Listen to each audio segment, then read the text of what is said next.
ধরুন আপনি বন্ধুদের সাথে ট্যুরে গেছেন, অথবা ফ্যামিলিতে কোনো অনুষ্ঠান চলতেছে, সব কাজিনরা মিলে মজা করতেছেন, অথবা বারবিকিউ নাইট চলতেছে, চারপাশে সবাই আড্ডা দিচ্ছে, বাট কিছু একটার কমতি কিন্তু রয়েই গেছে।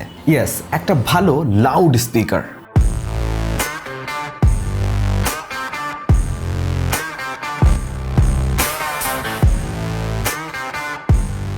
মানে এমন একটা স্পিকার, রুম ছোট হোক বা বড়, সেই স্পিকারটা ইজিলি ফিল করতে পারবে।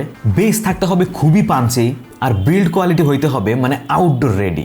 IPX7 এর ওয়াটারপ্রুফ রেটিং থাকতে হবে, পানিতে ধুয়ে ভিজাই নিয়ে আসলেও কোনো সমস্যা নাই। এইরকম স্পিকার যারা খুঁজতেছেন তাদের জন্য আজকের video. AOE KA66 wireless speaker. AOE সম্পর্কে তো আপনারা সবাই জানেন, এইটা নিয়ে নতুন করে তো বলার কিছু নাই। তারা হচ্ছে বাজেটে বেস্ট স্পিকার দিয়ে থাকে, মানে যারা JBL এর ফ্যান আছেন তাদের লাইটার ভার্সন হচ্ছে এটা। আচ্ছা, এই স্পিকারটা আপনাকে দেবে 60 ওয়াটের পাওয়ার আউটপুট, আর 83mm এর হচ্ছে লার্জ ড্রাইভার রয়েছে এর ভিতরে। এটা কিন্তু ডুয়াল স্পিকার কনফিগারেশন। IPX7 এর ওয়াটারপ্রুফ রেটিং রয়েছে, RGB লাইটিং থাকছে, আর হচ্ছে 3000 mAh এর বিশাল ব্যাটারি রয়েছে এই স্পিকারে। আর ডিজাইন ভাই মাথা নষ্ট করা, মনে হচ্ছে এইটা দিয়ে কাউকে বাড়ি মারলে সে জায়গায় অজ্ঞান হয়ে যাবে, আর রেগে মেগে আছাড় মারলেও এর কিছু হবে বলে মনে হচ্ছে না।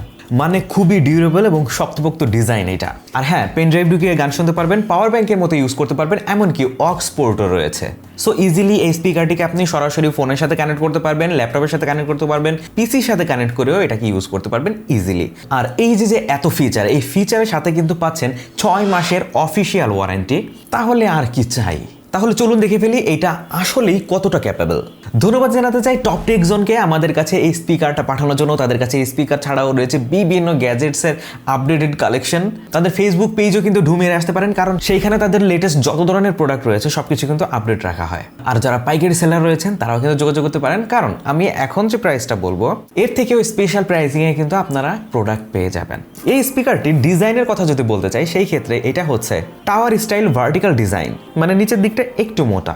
এতে করে কি হয়, এটা রাখতে মানে সুবিধা হয়, এবং এটা যখন ফ্ল্যাট সারফেসে রাখবেন তখন কিন্তু এটা সহজে পড়ে যাবে বলে মনে হচ্ছেই না। নিচে হচ্ছে রাবারের গ্রিপ দেওয়া হয়েছে, আর হ্যাঁ, এইখানে রয়েছে প্যাসিভ রেডিয়েটর, বিশাল একটা প্যাসিভ রেডিয়েটর, বেজের কোনো ঘাটতিই পাবেন না। আর চারপাশে হচ্ছে ম্যাশ ফেব্রিক ডিজাইন করা হয়েছে, মানে দেখতে খুবই প্রিমিয়াম। আর গ্রিপটাও কিন্তু বেশ ভালোই দেয়, মানে এত বড় একটা জিনিস ধরতেছি সেজন্য যে পড়ে যাবে এইরকম কোনো ফিলই হইতেছে না। দেখেই বুঝতে পারছেন স্পিকারটি যে খুব বেশি বড় এইরকম না, বাট এটার ওজন হচ্ছে 1 কেজি 270 গ্রামের আশপাশে। মানে বুঝতে পারতেছেন এর ভেতরে সলিড হার্ডওয়্যার ব্যবহার করা হয়েছে, এটা কিন্তু ইজিলি বোঝা যাচ্ছে।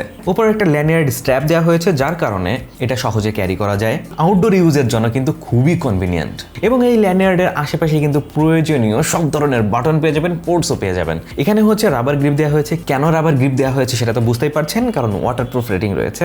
এখানে হচ্ছে আপনি টাইপ সি পোর্ট পেয়ে যাবেন, USB-A পোর্ট পেয়ে যাবেন, এমনকি অক্স পোর্টও কিন্তু পেয়ে যাবেন। পাশে হচ্ছে mode buttons, power up down buttons, light কন্ট্রোলের বাটন, মানে RGB light control button, play পজের জন্য কিন্তু সুইচ রয়েছে। এই মোড বাটনের মাধ্যমে হচ্ছে আপনি বিভিন্ন ধরনের অপশনে যেতে পারবেন, ব্লুটুথ মোডে যেতে পারবেন, TWS মোডে যেতে পারবেন। অর্থাৎ এই ধরনের যদি দুইটা স্পিকার আপনার থাকে, সেই ক্ষেত্রে স্টেরিও ভাবে কিন্তু আপনি মুভি স্টুডিও বানায় ফেলতে পারবেন। এত জোর সাউন্ড দেয় যে দুইটা যদি থাকে ভাই, মাথা নষ্ট করা একটা ব্যাপার স্যাপার হয়ে যাবে। অর্থাৎ বিল্ড কোয়ালিটির দিক দিয়ে এই জিনিসটাকে আমার কাছে খুবই রাগেড মনে হয়েছে। এই স্পিকারটার ভেতরে দেওয়া হয়েছে ডুয়াল স্পিকার ড্রাইভার কনফিগারেশন, যেটা এই স্পিকারটার যে প্রাইস রেঞ্জ সেটা থেকে কিন্তু বেশ ইমপ্রেসিভই বলা যায় ভাই। এবার যদি আসি মোস্ট ইম্পর্টেন্ট জিনিস, সাউন্ড কোয়ালিটি কেমন।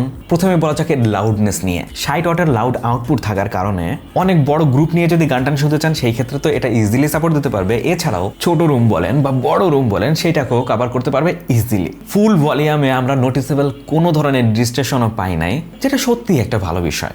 বেজের কথা যদি বলি, সেই ক্ষেত্রে এখানে বেজটা শুধু বুম বুম টাইপের না, বরং কন্ট্রোলড বেজ।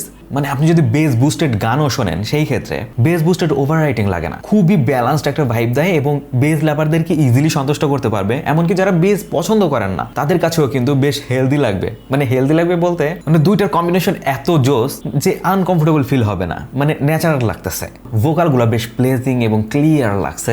ওভারঅল যে সাউন্ড টিউনিং, সেটা কিন্তু আমার কাছে বেশ ভালো লাগছে। এমনকি যারা ইনস্ট্রুমেন্টের সাউন্ড শুনতে বেশ পছন্দ করে থাকেন, তাদের জন্য এটার যে ইনস্ট্রুমেন্টের সাউন্ড সেটা আলাদা আলাদা করে শোনা যায়। আর ইন্টারেস্টিং ব্যাপার হচ্ছে, এটা যেখানেই রাখেন না কেন 360 ডিগ্রির মতো কিন্তু একটা ফিল আপনি পাবেন, মানে মিউজিকের ক্ষেত্রে কোনোভাবেই মনে হবে না যে একদিক থেকে মিউজিকটা আসতেছে। এবার চলুন এর সাউন্ড কোয়ালিটি শুনে আসি।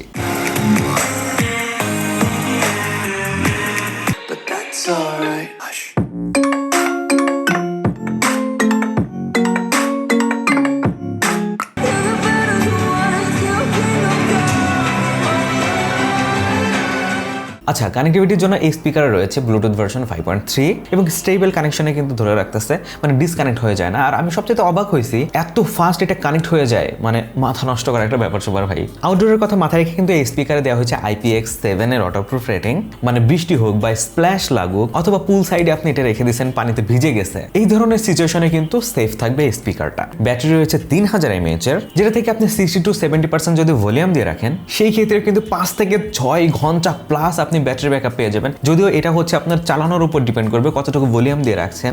তাহলে কি এটার কোনো কমতির দিকই নাই? আমার কাছে এই জিনিসটার একটাই কমতির দিক লাগছে, সেটা হচ্ছে এতে মেমোরি কার্ড আপনি ঢুকাইতে পারবেন না, বাট এটা কিন্তু পেন ড্রাইভ সাপোর্টেড। সো আপনারা সেই পুরোনো দিনের মেমোরি কার্ডের কথা ভুলে যান ভাই, পেন ড্রাইভ ঢুকাবেন, গান শুনবেন। আর যদি এর RGB সেকশনটা আর একটু বাড়ানো যেত বা একটু নিচের দিকে বা কোথাও যদি আর একটু অ্যাড করা যেত তাহলে আর একটু বেশি ভালো লাগতো। এছাড়া এই স্পিকারটির মানে সাউন্ড কোয়ালিটি যদি আপনি বিবেচনা করতে চান সেই ক্ষেত্রে বেশ ভালো লাগছে। এটার কমতি আমি ধরতে পারতেছি না, কারণ এটা যেমনই হোক না কেন সাউন্ড কোয়ালিটি তো মেন প্রায়োরিটি, সেটা কিন্তু আমি বেশ ভালোই পাইছি, আমি সন্তুষ্ট আর কি। বর্তমানে এই স্পিকারটির প্রাইস হচ্ছে 4990 টাকা, অর্থাৎ আপনার বাজেট যদি 5000 টাকার আশপাশে হয়ে থাকে সেই ক্ষেত্রে এটাকে কিন্তু আপনারা কনসিডার করতেই পারেন, মানে দেখতে পারেন অবশ্যই। আর অফিসিয়াল ডিস্ট্রিবিউটর আইটেক স্মার্ট পারচেস করার সময় অবশ্যই তাদের স্টিকার দেখে নেওয়া ভালো হবে, তাহলে ওয়ারেন্টিটা আর কি ক্লেম করতে পারবেন সহজেই। তবে প্রাইসটা আরেকটু যদি কম হতো তাহলে কিন্তু আমি আরো বেশি খুশি হতাম। কিন্তু 60 ওয়াটের আউটপুট দেওয়া যে আর 10টা স্পিকার আপনারা পেয়ে যাবেন বাজারে, তাদের থেকে কিন্তু এটা খুবই স্ট্যান্ড আউট করবে, এটা বলাই যাচ্ছে। কারণ চাইনিজ ব্র্যান্ডের অনেক স্পিকার আপনারা পাবেন যেটাতে 60 ওয়াট লেখা থাকলেও সেখানে ভেতরে দেওয়া থাকে 40 ওয়াটের মতো, এভাবেই কিন্তু সেই কাজটা করে না, এটা কিন্তু মাথায় রাখবেন। আজকের মতো এই পর্যন্তই, দেখা হচ্ছে পরবর্তী ভিডিওতে। আল্লাহ হাফেজ।